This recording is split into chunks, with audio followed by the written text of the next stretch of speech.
And taking a closer look at the issues is Channels TV's data analyst Babajide Ogusowo. Babajide, great to see you again. I see you came with no paraphernalia or anything like that, so I guess it's serious business then. No, it is very serious. In fact, we probably could say this discussion should be rated R. Wow. So the many stakeholders, major stakeholders, seem to be playing hardball on the ongoing strike. I mean, the federal government is not moving ground.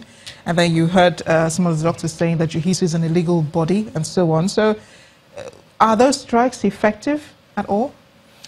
You know, we've been having strikes for over 5.5 decades, and that's what the history tells us, from 1963. But we should ask ourselves, even when the strikes and all the agitation was going on back then, how much was allocated? How much did the federal government spend on health? And I'll reveal that to you, and I think it will surprise you.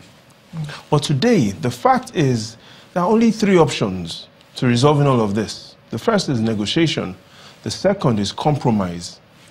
And the third is reaching an agreement. And in reaching an agreement, again, these parties, either they're illegal or legal, should look for a win-win solution, rather than look for a party to lose and some other party should win. Again, it is negotiation, compromise, and agreement, because these discussions and these agitations for better welfare, either for the unions or better welfare for patients, has always been around. Again, one of the reasons why we're having so much conflict in the health sector is if we look at the doctor-to-patient ratio, Amara. In the UK and US, for every 500 patients, we've got 1 doctor.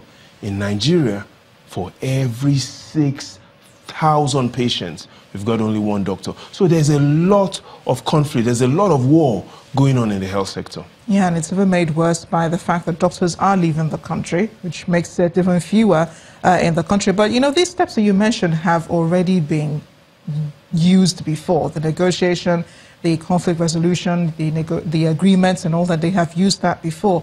In the end, public hospitals are not running optimally, and you measure the quality of life by, you know, the quality of healthcare a nation has. So what does that say about our own country? What are health indicators saying about us? No, there are several health indicators, but what I've done is to bring out a list of 7 that we need to closely examine.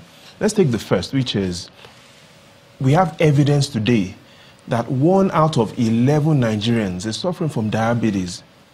That is a statement of fact. We also have evidence today that 72,000 Nigerians die every year from cancer.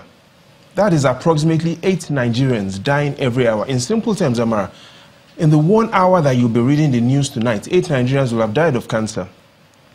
Again, we have evidence on waterborne diseases that kill children. The evidence shows that every hour, in the 1 hour you'll be reading the news tonight, 15 children will have died due to waterborne diseases.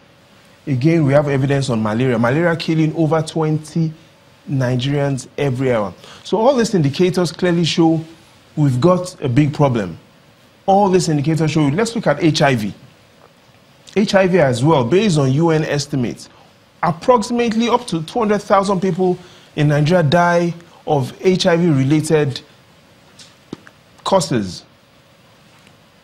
And more importantly, or most importantly, if you look at under 5 deaths, that is where the challenge is. A lot of children are not even growing to see their 50-year-old birthday. In simple terms, Amara, only 1 in 8 children born in Nigeria live to see their 50-year-old birthday.